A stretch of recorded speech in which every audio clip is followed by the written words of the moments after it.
content d'être dans la présence de Dieu ce matin.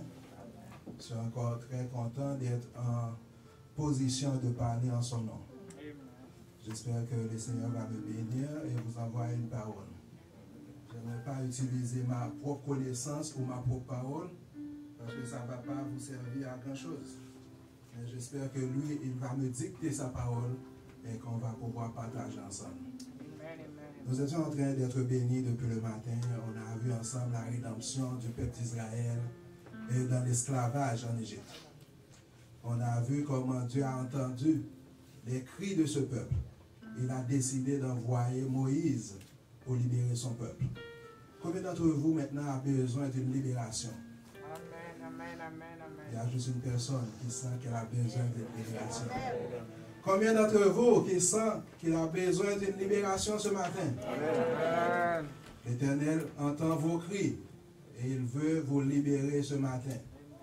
Nous allons lire ensemble quelques versets dans Jean chapitre 8 et on va voir comment Jésus parlait à un groupe de personnes qui ne pensaient pas qu'ils avaient besoin de libération. Parce qu'ils étaient descendants d'Abraham, ils étaient juifs, ils étaient religieux. Dans leur esprit, ils étaient bien. Comme à l'église aujourd'hui, on peut penser qu'on est bien. Mais le Seigneur veut vous dire qu'il est là. Il veut vous bénir, il veut vous libérer. Mais vous avez besoin d'accepter ce besoin. Un besoin de libération et de liberté. Ici au Canada ou en Amérique, on parle de pays libres, on parle de liberté, mais on se demande parfois, est-ce que c'est vraiment une liberté? Je ne vais pas parler des affaires de vaccin contre Covid, que beaucoup d'entre nous aimeraient ne pas être forcés de le prendre. Mais dans toute notre liberté, on nous force quand même. On vous dit c'est correct, si vous ne voulez pas, mais vous n'avez pas accès à mon train, vous n'avez pas accès à l'avion, vous n'avez pas accès au restaurant. Vous êtes libre de ne pas prendre, mais vous ne pouvez rien faire. Vous arrêtez de travailler. Il y a beaucoup de gens qui ont même perdu leur emploi depuis quelques mois. Dans leur liberté, il y a quand même des contraintes. Mais Christ veut vous libérer. Amen.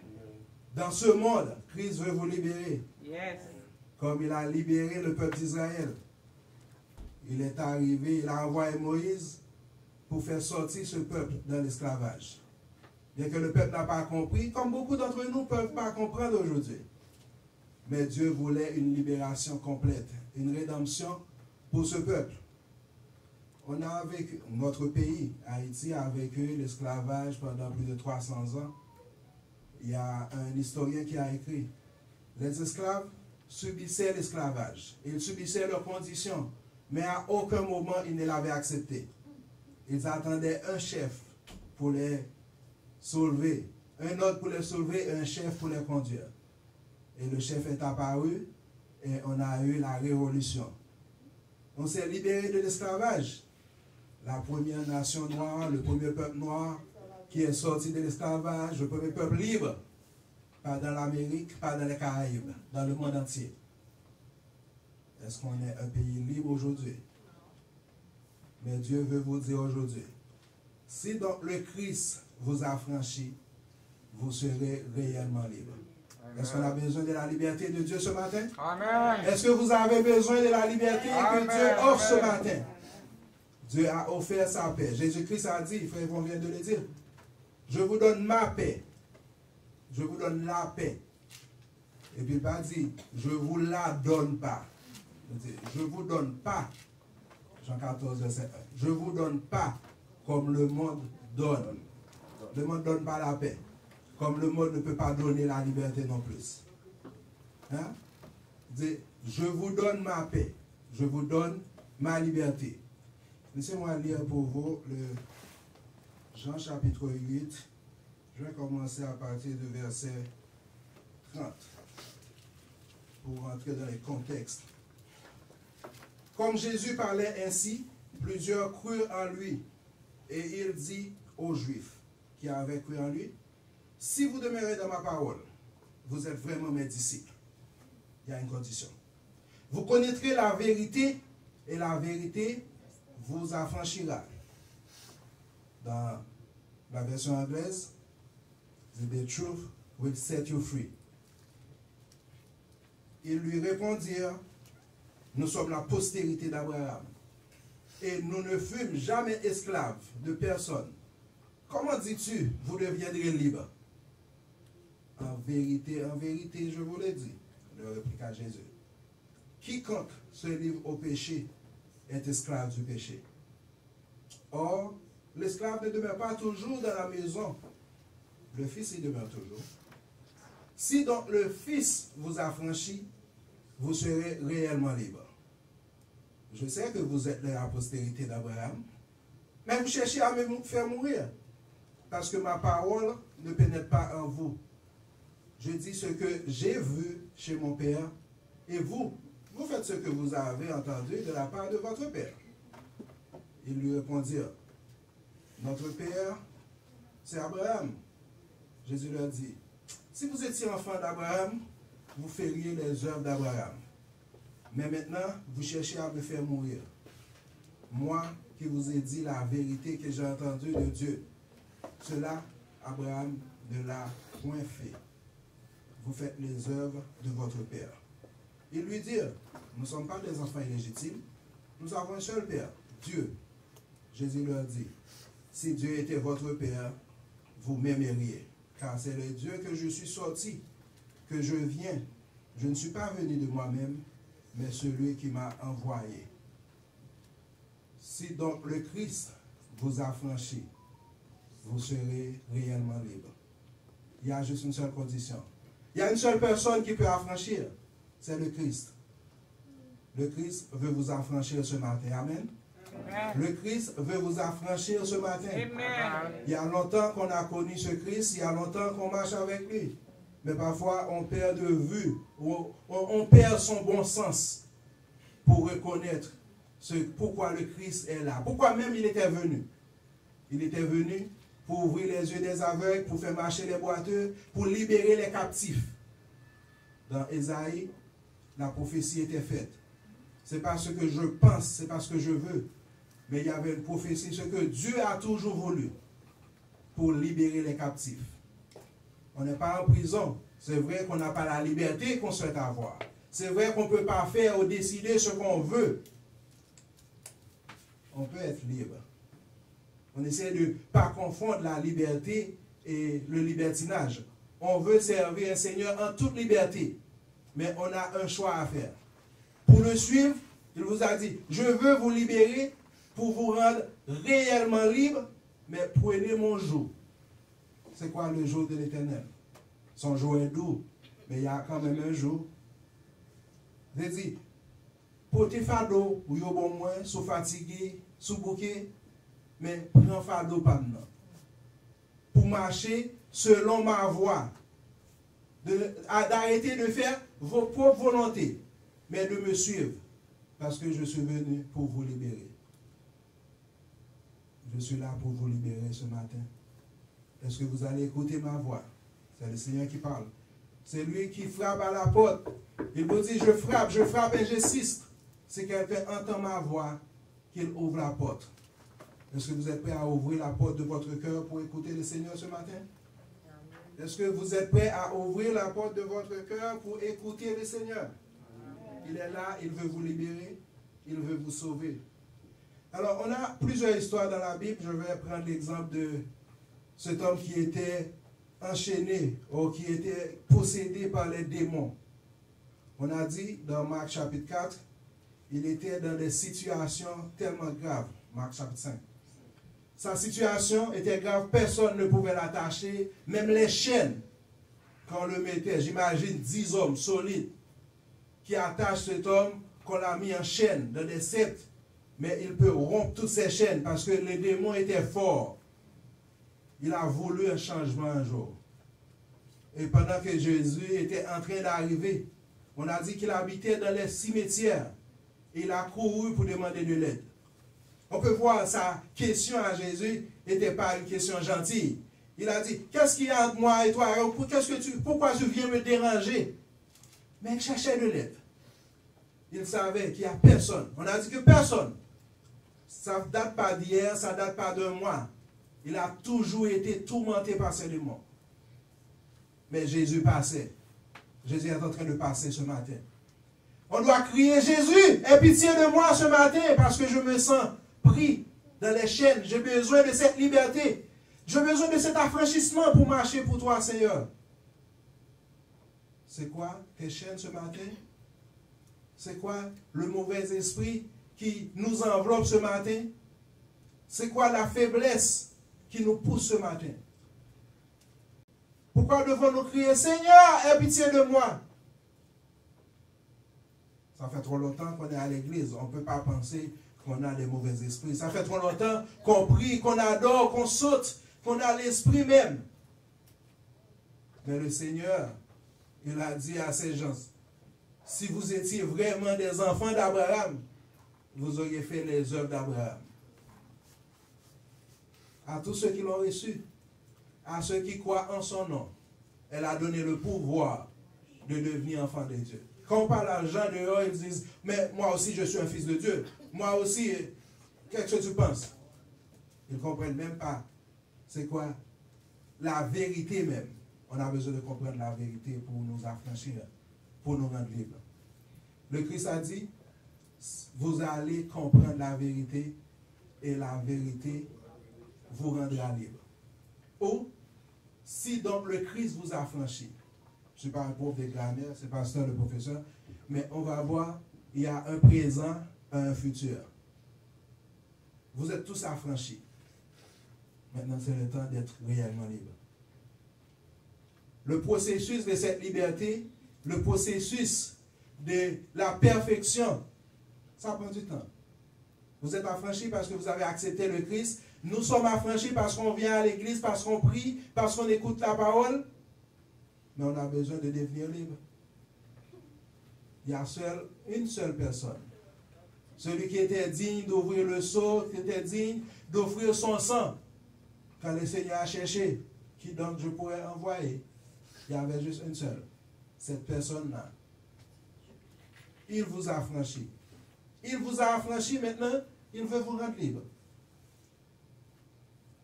Est-ce que vous êtes prêts à accepter cette liberté du Seigneur?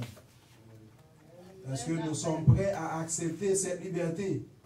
Parce que la liberté va venir avec des conditions. La liberté exige des efforts. On a mentionné aujourd'hui Exode 14, verset 14, quand Moïse a été attaqué par le peuple. Il ne savait pas quoi faire.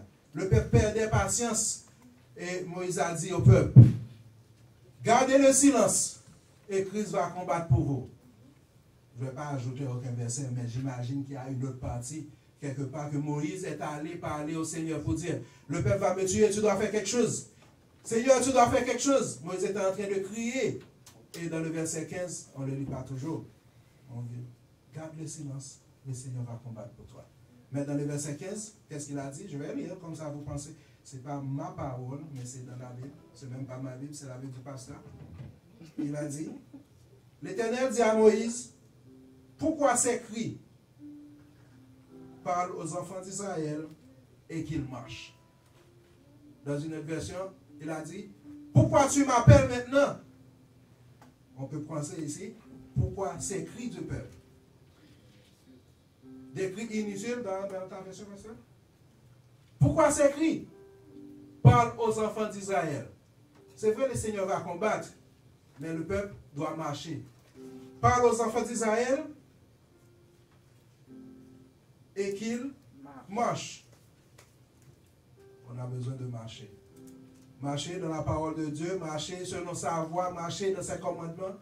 Éviter tout ce qui est mauvais, les péchés qu'on a vu la semaine dernière avec Sœur Marie-Sonie, les fruits de la chair, la jalousie, la haine, l'envie, l'ignominie, tout ce qui est mauvais, on évite pour marcher selon les fruits de l'esprit. Cette liberté, on ne peut pas la prendre en vain. On est affranchi pour être libre. On est affranchi pour marcher selon la voie du Seigneur. Une autre histoire qu'on peut prendre dans la Bible, c'est dans encore dans les évangiles, dans Luc. Je vais prendre Luc chapitre 15. Luc chapitre 15, verset 17, c'est l'histoire des deux jeunes frères. On parle toujours de l'histoire de l'enfant prodigue. Le gars était tellement content, la vie était belle, son père est riche. Il a décidé de prendre tous ses biens, de partir. On vient de voir dans Jean chapitre 8, il a dit que l'esclave ou le serviteur ne va pas demeurer toujours, mais le fils va demeurer dans la maison. Voilà l'histoire d'un fils qui lui a décidé de partir. Il ne veut plus rester sur le toit familial, il ne veut plus rester dans cette liberté de fils qui contrôle tout. Il a dit à son père, donne-moi ce qui me revient. Il était le jeune frère. Son père a fait venir le notaire, les avocats, on a estimé tout ce qui est dans le patrimoine familial, on lui a donné sa part. Et vous connaissez l'histoire. Ils arrivent dans une situation tellement grave qu'il était en train de voler la nourriture des pauvres. Il ne devrait même pas être parmi les pauvres. Et maintenant, il n'a même pas le droit de manger la nourriture du pauvre. Il est pire que l'esclave dans une situation abandonnée. Et vous imaginez un fils qui laisse tout le confort familial, qui laisse sa famille pour se retrouver dans cet état. C'est quand on abandonne les voies. Puisqu'on est libre, sa liberté lui a rendu pire d'un esclave. En tant qu'esclave, il n'avait même pas le droit de manger la nourriture du pauvre. Combien d'entre nous aujourd'hui, face à notre réalité, on peut ne pas être dans un parc à nourrir des poussons, on peut ne pas être dans une situation naturelle à se voir comme ce fils qui est devenu moins qu'un esclave. Mais Dieu veut vous libérer de où vous êtes maintenant. Il y a des étapes pour y arriver. La première étape, ça va être ce que ce jeune homme a décidé. Il a pris conscience que j'ai besoin de l'aide. Je ne peux pas. Je ne vais pas y arriver. Je ne vais même pas pouvoir vivre dans cette situation. Alors il a fait quelque chose. Il a pris conscience de lui-même. C'est le premier point. Il a pris conscience de sa situation. Je suis esclave. Esclave de mes péchés. Esclave des mauvaises actions. Esclave des envies qui m'ont mis ici, du plaisir. Parce qu'il a tout fini. On a dit, dans les fêtes, dans les débauches, tous ses biens ont été dissipés. Même ses amis qui ont profité avec lui, qui est allé à El Tibio avec lui, ils ont tous disparu. Maintenant, il est juste dans le parc tout seul. Il est là et maintenant il réfléchit. Nous avons besoin de réfléchir. Dieu veut faire quelque chose pour nous. Nous avons besoin, de prendre conscience qu'on ne peut rien faire sans lui. On a besoin de son aide. Ce Christ qui vous a affranchi, il est encore là. On a besoin de retourner vers le Seigneur pour lui dire, Seigneur, j'ai péché et j'ai besoin de ton aide. Seigneur, je suis dans une situation et je plonge, je suis en train de noyer. Vous savez où? Peut-être des péchés que vous cachez, des petites, des habitudes, des vices qui sont plus forts que vous. Quand j'ai préparé cette partie ce matin, j'ai été en train de penser, je me suis dit, waouh, est-ce que je peux parler de ça parce que je me vois. Mais c'est ça la parole de Dieu. Ce n'est pas quelqu'un qui va venir prêcher à un peuple parce que lui, il est parfait. C'est que cette parole transcende notre cœur d'abord. Pour voir ces moments de faiblesse, ou ces vices, ces péchés. Parfois, on leur donne des petits noms, on essaie de les caresser, on le garde, on essaie de les justifier. On a besoin de prendre conscience et de voir comment je peux être libre. Parce que le Christ m'a déjà affranchi. Est-ce que je veux être réellement libre? Alors, je dois entrer dans le processus de cette liberté. Ce processus, cette marche à suivre, ne dépend pas juste de moi, mais je dois faire le premier pas. Moïse, pourquoi tous ces cris? Dis au peuple qu'il marche. Nous avons besoin de marcher. Nous avons besoin de nous lever d'abord, de voir en face nos fautes cachées, de voir nos faiblesses, les petits mensonges. C'est le même Jean 8, je crois, verset 44. Vous avez pour père le diable, le père du mensonge, c'est le diable. On parle des petits mensonges, des faux mensonges, des demi-mensonges. Le mensonge est un mensonge. Je veux être libre. Je veux être réellement libre. J'ai besoin de rentrer en moi-même. J'ai besoin de retourner vers le Seigneur. J'ai besoin de me lever et de marcher. Est-ce que vous êtes prêts à marcher ce matin? Le jeune homme, il s'est rendu compte. Il a reconnu qu'il avait besoin de l'aide. Et il est décidé. Et le deuxième pas, il est allé repentir. Repentir, souvent à l'église, on pense repentir, c'est confesser. Ok, je confesse, comme tout le monde, surtout les Canadiens, je vais dire les Blancs. Ok, I'm sorry, that's okay. On peut te refaire la même chose. Je vais dire I'm sorry, je travaille à l'école pendant quelques années.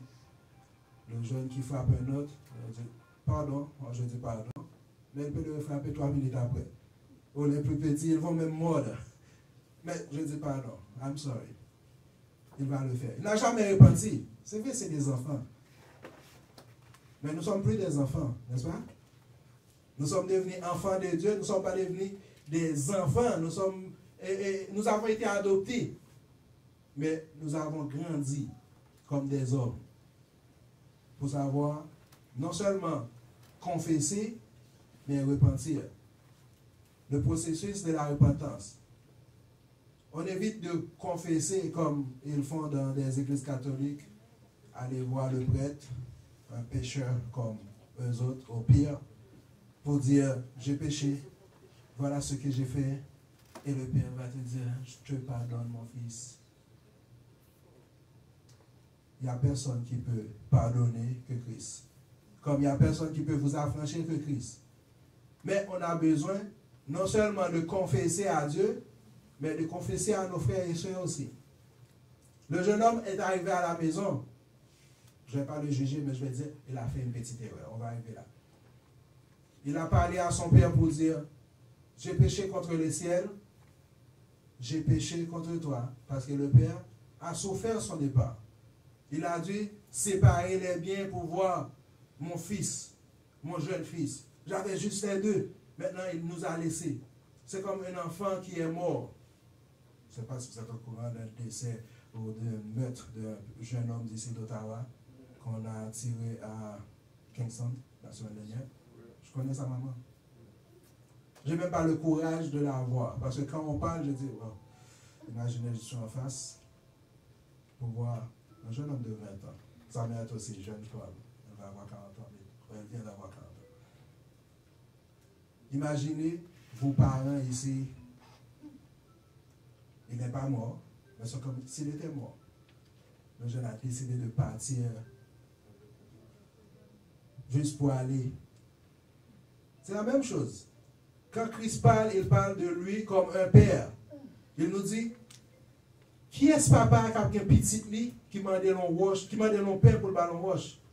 Eh bien, votre Père Céleste, lui aussi, il a des sentiments. Quand un fils de Dieu part, le Seigneur aussi, il souffre. C'est pourquoi on a dit, le Seigneur il s'est repenti. Il a même regretté avoir fait l'homme. Parce qu'il souffre des péchés. Il souffre de nos fautes. Il souffre de notre départ du royaume. Il souffre de notre choix, de cette liberté que nous avons, mais que nous avons renoncé. Alors le Seigneur ne veut pas souffrir.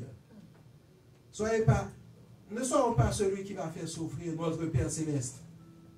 En abandonnant le toit familial, en abandonnant le royaume là qui nous a mis. Le jeune arrive, il a confessé à son père. On a vu plusieurs exemples de confession dans Matthieu, chapitre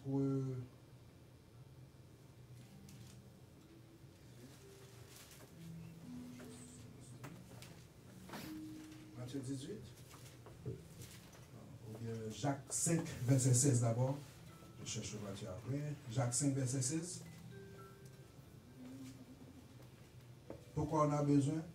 Ce n'est pas parce que le pasteur va vous pardonner, ce n'est pas parce que le frère va vous pardonner. Jacques 5, verset 16, il a dit, confessez donc vos péchés les uns aux autres et priez les uns pour les autres afin que vous soyez guéris, afin que vous soyez libérés.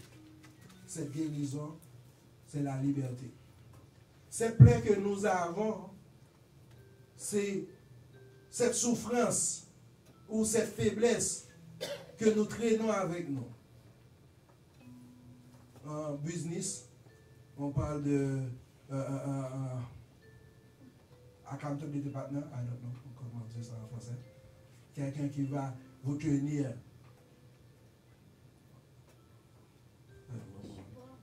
Comme un support, quelqu'un qui vous rend responsable. Par exemple, je travaille, je veux avancer, je veux faire tel et niveau, j'ai quelqu'un comme un partenaire. Ou à l'église, on parle de partenaire des genoux. Quelqu'un avec qui je peux confier. Voilà ma situation. Et cette personne aussi, un mentor, quelqu'un qui a confiance en vous. On peut se faire des confidences. Pas des confidences dans le mal, mais ma faiblesse. Je peux aller voir Frère Nathan pour dire, Frère Nathan, voilà, qu'est-ce qui me tracasse? Je me rappelle, il y avait un frère américain qui a visité notre église. Son problème était la cigarette. Il est devenu prédicateur, mais il fumait en cachette tout le temps. Il ne pouvait jamais amener quelqu'un à la maison parce que sa voiture sentait toujours la cigarette. Il fuyait avant que l'église finisse, il partait parce qu'on va s'approcher de lui et lui, il a besoin de fumer. Un jour, il était en chair et il a demandé de l'aide. Il s'est mis à genoux pour dire, j'ai péché contre le Seigneur et l'église, j'ai péché contre vous, j'ai besoin de l'aide. Maintenant, il a une nouvelle voiture, il a 5-6 personnes avec lui. Vous pensez qu'il va fumer? Il n'a jamais pris la route tout seul. Parce qu'il a toujours quelqu'un avec lui. Je n'ai pas besoin de me cacher. Alors il a arrêté de fumer après, il pouvait se libérer. Cette liberté est là, mais on l'évite pendant longtemps. Peut-être vous ne fumez pas, vous ne prenez pas la drogue en cachette, vous n'êtes pas alcoolique, mais il y a quelque chose que vous avez besoin de vous libérer aujourd'hui. C'est plus fort que vous, parce que vous voulez arrêter, mais on n'arrive pas. Vous avez besoin de l'aide, vous priez, mais vous n'arrivez pas. Confessez à un frère, confessez à un ami. Celui que je cherchais Matthieu, si vous arrivez à déposer votre offrande et vous vous rappelez, il n'a pas dit que vous avez quelque chose contre quelqu'un, mais quelqu'un a quelque chose contre vous. Allez vous réconcilier. Allez vous confesser les uns les autres. Parce que si vous n'êtes pas en paix avec le frère, le soeur, votre soeur, vous ne pouvez pas être en paix avec eux. Il vous a affranchi. Est-ce que vous êtes libre? Maintenant, le Seigneur veut vous libérer. Amen. Amen. Mais vous avez besoin de faire un effort. Acceptez qu'on a besoin de lui, mais allez se confesser aux autres. Il y a quand même un frère, peut-être un membre de votre famille, vous ne parlez pas depuis 10 ans, depuis 15 ans. Vous ne pouvez pas être guéri. Vous ne pouvez pas être libre si vous n'êtes pas affranchi. Le Christ veut vous affranchir. Mais ce petit bobo caché quelque part vous empêche d'être libéré. Aujourd'hui, le Seigneur veut vous dire, c'est le moment, c'est le temps. Vous serez réellement libre. On n'a pas besoin d'attendre d'arriver en haut pour être réellement libre. Cette liberté ou ce remords de conscience que vous avez quand vous êtes devant le miroir ou quand vous êtes seul la nuit, vous tournez le dos parfois à votre époux ou à votre épouse parce qu'il y a quelque chose dans votre mémoire. Il y a un souvenir, un petit peu de culpabilité que le Seigneur écrit, dit au peuple de marcher, de se lever et de marcher. Alors vous avez besoin de vous lever et de marcher. On accepte de se repentir, on accepte de confesser, mais de continuer à vivre dans cette liberté. Se confesser, ce n'est pas quelque chose de simple, parce qu'il y a des gens, leur orgueil ne permet pas de confesser. Qu'est-ce que l'autre va penser? C'est l'histoire d'un autre pasteur, lui, il était prédicateur à l'époque, mais il avait des mauvaises habitudes. J'étais immoral par rapport à la sexualité. Avant de se marier, il était à gauche et à droite. Il a épousé sa femme, mais ça est resté. Les 3 premières années de sa vie avec son épouse, il était encore dans les débauches. On n'a jamais pris, il a juste continué. Le Seigneur voulait le délivrer. Il est devenu prédicateur, il est devenu pasteur. Il cachait ça. Un jour, il est tombé malade. Son message devrait être sur cette partie. Il est en route pour aller prêcher, il est tombé malade. Et sa femme, on va prier. Il a appelé un pasteur, il veut de l'aide. Il a accepté qu'il avait besoin de l'aide. Mais il n'était pas prêt à se confesser. Quand le frère a prié, il a dit, on doit se voir. Non, je ne peux pas me lever, je suis tellement malade. Le pasteur lui dit, ok, je vais prier. Ferme les yeux, on va prier. J'ai pris l'autorité sur tous ces démons et sur tous ces mauvais esprits qui vous tracassent. J'aimerais te voir maintenant. Il se sentait mieux, il est parti. Et le pasteur lui dit, c'est le temps de confesser. Il y a un petit recueil qu'il utilise pour ses services. Il a demandé, est-ce que tu es un menteur? Qui ici est un menteur? On va dire non. Mais après, il a souligné, soyez sincères. Ok, oui, parfois, de temps en temps, ça m'arrive un petit peu, mais normalement, je ne suis pas un menteur, je suis un chrétien, je suis pasteur même, parfois, je vais accepter d'être un menteur. Mais on a des petits fautes cachées, on a des petits demi-vérités, c'est des mensonges. Il a confessé, il a confessé, il a confessé. Il y avait des gens qui devraient appeler, je vous demande pardon. Est-ce que vous acceptez de me pardonner? 7 personnes au total. Il était encore ministre, il était responsable à l'église. Va à la maison, va confesser avec ta femme. Il a tout confessé, sauf cette partie de ces 3 premières années de mariage. Mais le Seigneur voulait le libérer. Chaque fois qu'il parle, il y a un petit... il essaie de... Il dit, on conduit, on va à l'église. La femme me dit, je pense qu'il y a encore quelque chose. Non. Mais j'arrive, je vois, je vais mourir. Et le Seigneur me dit, jusqu'à ce que tu vas confesser cette partie-là. Donc une épouse, qui a quelqu'un ensuite qui a épousé un pasteur, tu ne veux pas attendre que ton mari était dans d'autres femmes, des affaires comme ça. Et le gars, dans sa fierté, ce pasteur, tu vas parler de je suis esclave, comme ces gars ont dit, on est fils d'Abraham, de quoi tu parles? On n'a jamais été esclave de personne. Je n'ai jamais été dans le débauche. Mais le petit était plus fort que lui.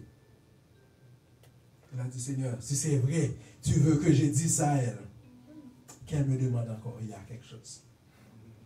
Et la femme tourne à l'instant même, dit, chérie, tu penses qu'il n'y a pas quelque chose que tu devrais me dire? Ok. Le Seigneur veut que je te dise, je suis désolé, mais voilà. Au moment même, non seulement il a été guéri physiquement, il a plus de cette petite tousse, mais il est libéré dans son esprit. Parce que Dieu veut vous libérer réellement. Mais on doit se lever, on doit marcher, on doit faire cette confession. Ne venez pas me dire. Peut-être vous ne voulez pas dire au pasteur, parce qu'il va vous regarder d'une autre façon. Non. Pensez pas à cette partie. Pensez à votre liberté. Pensez à cette opportunité que le Seigneur vous donne pour changer votre vie. Parce qu'il vous dit, si donc le Christ vous a franchi, vous serez réellement libre. Et cette liberté, c'est votre vie. C'est votre avenir. On a besoin d'être libre. On va voir la troisième partie. On a reconnu avoir besoin de son aide. On a repenti. On a confessé et repenti. On a renoncé au mensonge. On a dit que tout ce qui est de mensonge, ça vient du diable. Dans l'histoire de ce jeune enfant prodigue, Je mentionnais son frère maintenant qui arrive, qui voit une fête à la maison. Il était dans les champs, il arrive, il demande, qu'est-ce qui se passe ici? Qu'est-ce qu'il y a? Il va être fâché contre son père.